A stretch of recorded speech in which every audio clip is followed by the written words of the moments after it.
CM daily business. ఈరోజు నేను మీకు చూపించేది వచ్చేసి కమర్షియల్ ల్యాండ్ అండి. ఇది లొకేషన్ వచ్చేసి తల్లాడకి వైరాకి మధ్యలో ఉంటుందండి. కొత్తగూడెం రోడ్డు ఫేసింగ్ ఉంటుంది, మెయిన్ రోడ్డు ఫేసింగ్. ఇది డిస్టెన్స్ వచ్చేసి తల్లాడకి 2.5 కిలోమీటర్స్ ఉంటుంది, వైరాకి వచ్చేసి 5.5 కిలోమీటర్స్ ఉంటుందండి. ఖమ్మం ఎన్టీఆర్ సర్కిల్కి వచ్చేసి 29 కిలోమీటర్స్ ఉంటుందండి. సో కనిపించేదండి ల్యాండ్, పత్తి చేను పెట్టింది కదా. ఇది మెట్ట ల్యాండే అండి. కొత్తగూడెం వెళ్ళే మెయిన్ రోడ్డుకి 100 ఫీట్ రోడ్ ఫేసింగ్ ఉంటుంది.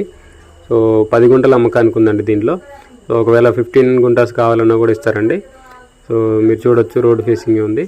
ఇది రేట్ వచ్చేసి గుంట 5,50,000 చెప్తున్నారండి, 5,50,000. ఈ ల్యాండ్ రోడ్ ఫేసింగ్ వచ్చేసి అప్రాక్సిమేట్గా 100 నుంచి 120 అడుగులు ఉండొచ్చు అండి.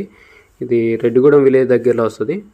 ఇది మెయిన్ రోడ్ ఫేసింగే కాబట్టి కమర్షియల్ పర్పస్ యూజ్ చేసుకోవచ్చు అండి. లేదంటే కొనిపెట్టుకున్న ఫ్యూచర్లో మంచి రిటర్న్స్ వస్తాయి, హైవే ఫేసింగే కాబట్టి. సో ఇంట్రెస్ట్ ఉన్న వాళ్ళు కాంటాక్ట్ చేయండి, కింద నా కాంటాక్ట్ నెంబర్ ఉంటుంది. వీడియోని లైక్ చేయండి, ఛానల్ సబ్స్క్రైబ్ చేయండి. ఇలాంటి వీడియోస్ కోసం మన ఛానల్ని రెగ్యులర్ ఫాలో అవ్వండి. మన ఛానల్లో పోస్ట్ చేసిన ప్రాపర్టీ ఏదైనా సోల్డ్ అవుట్ అయితే కంపల్సరీ టైటిల్లో సోల్డ్ అవుట్ అని మెన్షన్ చేస్తాండి, గమనించండి. Thank you.